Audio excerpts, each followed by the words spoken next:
You have this like super futuristic looking keyboard, and then boom, pink Kirby. Boom.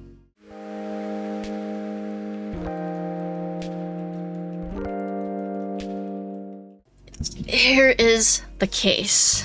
Got the nice Noir. Oh,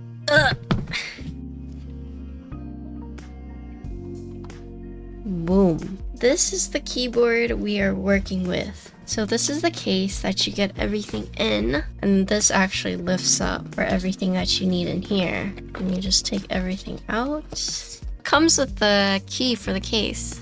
You could leave it, and then you can lock your keyboard case so no one will steal it. Surely, no one would steal this big black suitcase. What if you stole it and then inside was a keyboard?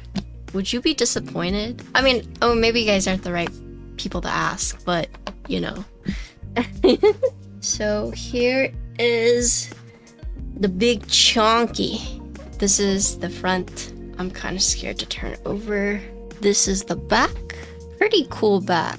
You kind of have to be careful with how you hold this. So on the IC page, it says it has 6 sets of suspension, 2 sets of magnets. And then basically when you look up top, so this is what they mean by Lucas suspension, is that it kind of looks like spider legs, right? Lucas the spider is, I guess, an animated character. So it's called the Lucas suspension system, right? Everything that you see with the board is supposed to provide a soft bounce that's separated from the inner structure and placed on the outer side. Magnetic suspension is used as a primary method of elastic feedback. So it uses a total of 6 elastic arms, so 3 on each side. They're set at different angles, which stabilizes the magnetic field's effective range. But they're also trying to create the illusion that the keyboard itself is just like suspended. And they've kind of achieved that, like if you look here. So this is supposed to create the illusion of that this is basically like floating, and then it's also supposed to be visually appealing as well. There's 2 different colorways, and we have the standard colorway. So looking at the top, this is a 75%. You do have this macro column right here. Default plate is going to be FR4, and then this does have tri-mode connectivity, so you can do this wireless. The mount is Lucas suspension system, so it's proprietary. You're able to get a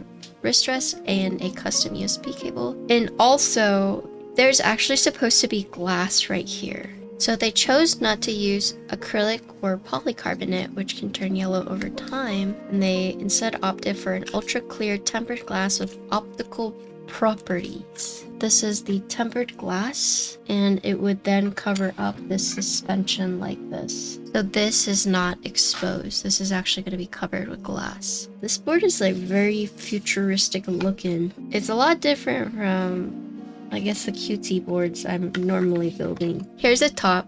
It's very heavy. It's super heavy. Like, the unbuilt 7 pounds, 13.4 ounces. It's 3 kgs. A pretty hefty board.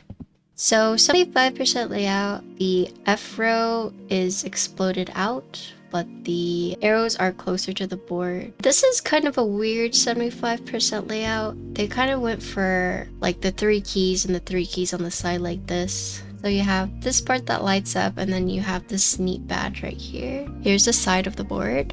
Whoa. So this does protrude out from, I guess, the bottom case. So it's like this whole thing was just like shifted down a little bit. But you can see this case is like splattered, so it kind of looks like that space finish. The back is really cool. So not only do you have the 2 badges that have like the intricate designs, but just looking at this bottom piece that keeps it suspended up top, it just looks like landing pads. So it looks like there's a gap in between here. So that's what kind of creates the illusion of it being suspended. It's not just a solid bottom. Like the bottom piece is machined out so that you have a large cavity in the middle. And here you can see like the USB port is right there with the 2 fancy badges. And then here is like a cubby for the space bar that rests in it. And then looking at the USB port side, so you got a landing dock for the USB port. And then from this, it looks like the bottom piece is going to be solid, but then whenever you actually look in the front, there's a lot of space down there. Pretty neat, right? Pretty crazy. And yeah, this is bouncy, so it goes both ways, right? So as I mentioned earlier, there's the 3 screws that keep this like accent piece on. That's what it looks like.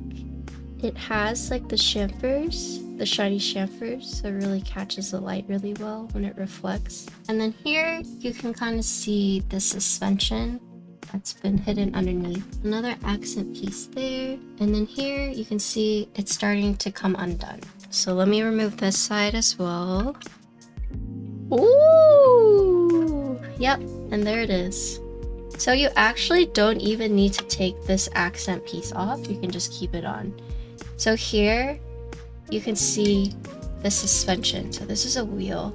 So you can see the 3 suspensions right here. And then basically there's this bar or these like prongs on this piece that are being held. So watch this. You would put it in like this. You can see how it kind of just like fits into place. And then this piece that had the 4 screws has this bar that basically holds it in place. So by having this bar right here, that's what secures it down, so you don't have to worry about it. So the TLDR is to take this apart, you essentially need to take off the 4 screws that are keeping these down, and then you're good. So a total of 8 screws. So looking at the bottom case, it's interesting because the bottom case is essentially where all the mountings are, rather than being on, say, like this mid piece being responsible for it, or this top piece. So here you can see the suspensions right here, and then you can actually lift these up. Like you see how these are anchored down? You can actually lift these up if you need, but these are spinny, like these rotate. And then you have 3 right here, 3 right here, so a total of 6. And then these little grooves, they actually have like these silicone or poron sheets, and I'm guessing so that if you happen to type very hard, if the top piece makes contact with the bottom piece, they do have these poron gaskets to avoid like a clinking sound. So this is how I'm visualizing it. This is like the landing pad for your spaceship, and then your spaceship just like, okay, I'm taking off, leaves, and it's like, okay, I'm coming back. It flies back in here into the landing station. They all come and like secure it in so the spaceship doesn't float away. So you have this, which is the suspension. So when you type on it, it basically like bounces back. But right here is where, I don't know if you guys could see that, but this part is the magnetic part. These are the 6 suspensions, and then these are the 2 sets of magnets. So this is the magnet cover, but then the actual magnets are going to be right here. But these are the 2 magnets. So they're actually held down by this cover piece right here. And it's 4 screws. Neat! Crazy. And then it's cool because look, the USB port has its own like little entryway. That's a big USB hole. This thing is huge. They could have made just like a small one, but they did a big entryway. But yeah, so let's look at this separate piece. So this is where the keyboard part would be. So we actually saw this at the bottom. This is part of the keyboard case itself. So it does use like the ribbon cable, as you can see right there. It has more foam right here, more gaskets, I guess, to prevent it if it ever were to shake enough to hit that top piece. For Steve and Cheese. Got a little dedicated thing right here. And these things, I don't know if you guys noticed these like domes, they go up and down. So it looks like for the case, it has the 4 screws on the back. So here is the top piece. So here you have the acrylic cover for the shine through. Magnets here, I'm guessing these are for this badge. This badge is actually removable. And if you look, it's kind of like a incline badge, so it is supposed to stick out. So this is a magnetic badge. Boop. The acrylic cover is screwed in. Pretty simple top piece.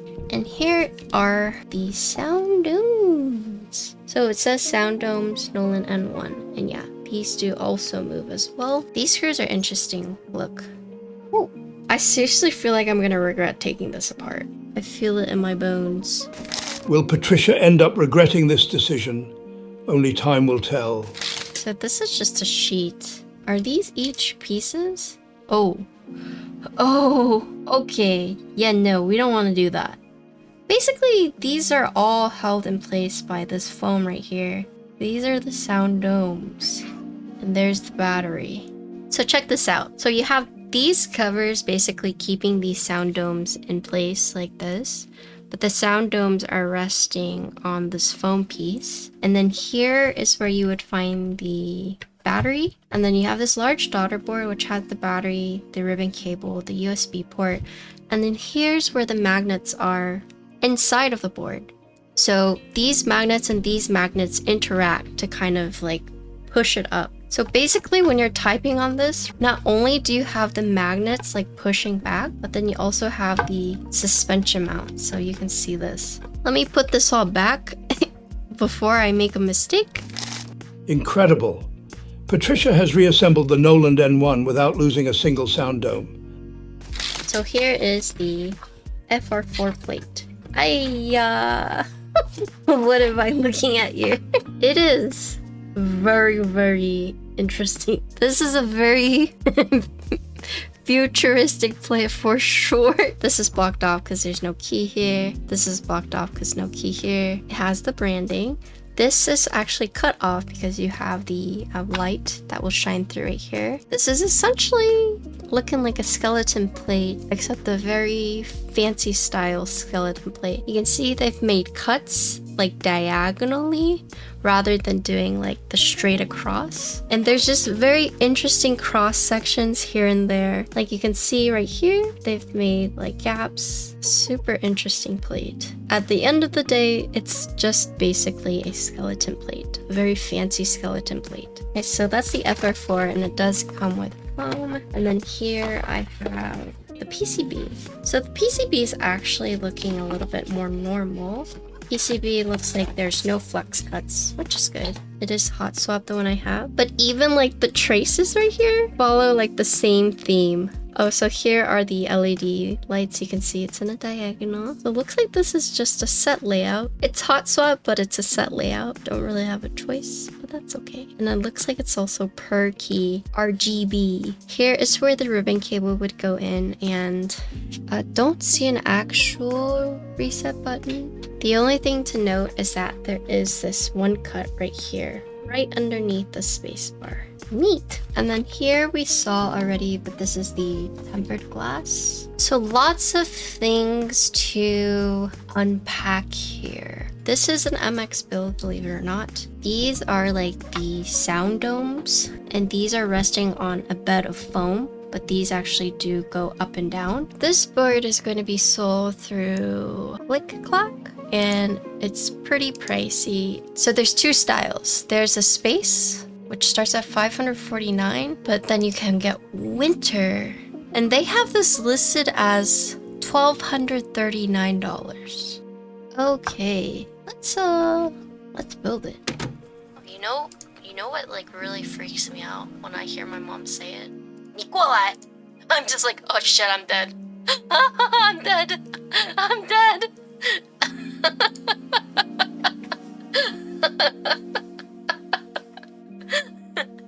That means you come here. Yeah, it's like, oh fuck, I'm dead. All the Chinese people are like, oh, PTSD.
Okay, let's talk about it. This is the Noland N1. This is an upcoming board that will be sold through Keycaps. So this board will start at $549. There are technically two variations. This one is the space, or the deep space island. And then they have another edition, which is the winter or polar ice. And that one they're listing for $1,239. This is, I feel like, more of a functional art piece. I could see people comparing this to the Event Horizon. At the base of it all, it's a keyboard. However, you're paying for something that is very unique, as I've never seen anything like this. And this is definitely like a statement piece. It's crazy looking. It's definitely a certain aesthetic that some people like, some people don't like. This is, I would say, a very niche piece, but it's cool. Like, you can look at it and you'd be like, whoa, how does that work? And while it looks like really complicated, it's actually a pretty simple assembly. The pieces for this are all pretty unique. You can see how this corner slants down right there as well. Here you can see the keyboard case, and then here you can see where it would then bounce. So I'm guessing that's why they made the USB cutout so big, in case it does go up and down. You have a lot of room. There is a gap right here, but the board actually touches it. But the reason it looks like it's levitated is because this part, instead of being flat, it's cut slanted up. So it looks like there's a gap, and it makes it look like it's levitating. And then there's like a bunch of foam pieces that they have put all throughout the board to basically make sure that there's no heavy metal to metal contact. I will say that I don't know how much the magnetic levitation does. I'm sure it's another thing to prevent like the feedback that you would feel from the case. Nooir's objective is not to create a magnetic suspension gasket, but to achieve the visual effect of the entire keyboard being suspended. Patricia also wanted to point out that the keyboard is bottom mounted inside of the case. Think of this as like your spaceship, your keyboard spaceship, and this bottom part is your space dock. And then when you're ready to take off, you just lift off and then fly away. And then here is your space station.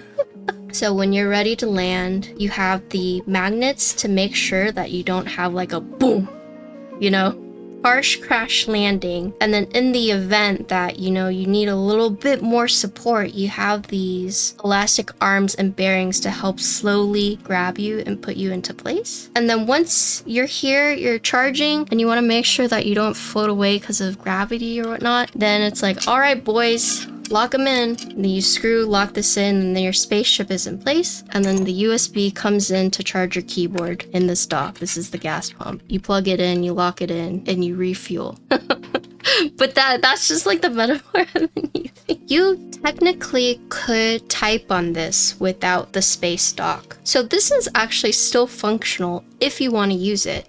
The only reason you wouldn't is because going back to this front cut that I talked about, this makes it so that every time you would type and then you put pressure on the front, it would just go foo, foo. You see, if you were to type, like, you could see how much it moves. And that's because of the front lip. You could put your phone here and just type, and this won't go up and down anymore. But yeah, not only is this keyboard wired, but it can also be wireless. So you don't, like, you can use it wireless. You don't technically need to keep it in the dock. Did this moth seriously just fly into the keyboard? Hello? Do you see it? Bruh, I think he's stuck. I'm scared to press down the keys. I don't want to hurt it. Oh, okay, there you go. We saved the moth. The moth is like, hey, yo, let me live on your spaceship. Please. There are 4 tiny screws on this. And then to basically hold the plate in place, you have 2 more screws on each side, so a total of 4. So once you've removed the screws, it does use a ribbon cable, so you want to be careful. These are sound domes. Kind of looks like Topra, right? But basically how this works is these are metal domes that do decompress. So when you press them, if you were to bottom out, not only do you have this catching most of that, but then you also have this. But yeah, that's the board. Like, it's a beautiful board for sure. Was it pleasant to type on? Yeah, for sure. But I think this board is pretty niche. You either like it or you don't. You can appreciate like, oh wow, that's cool, but... So if you like this aesthetic, it is a really nice board. Don't get me wrong, it's a very nice board. But I do think it's like one of those unique boards that might not be for everyone. I definitely applaud them for doing something unique. This is like one of the most unique boards I have built for sure. Thank you, Click Clack, for sending it out to me. Pretty cool board. I had a lot of fun building this. Yeah, that's it.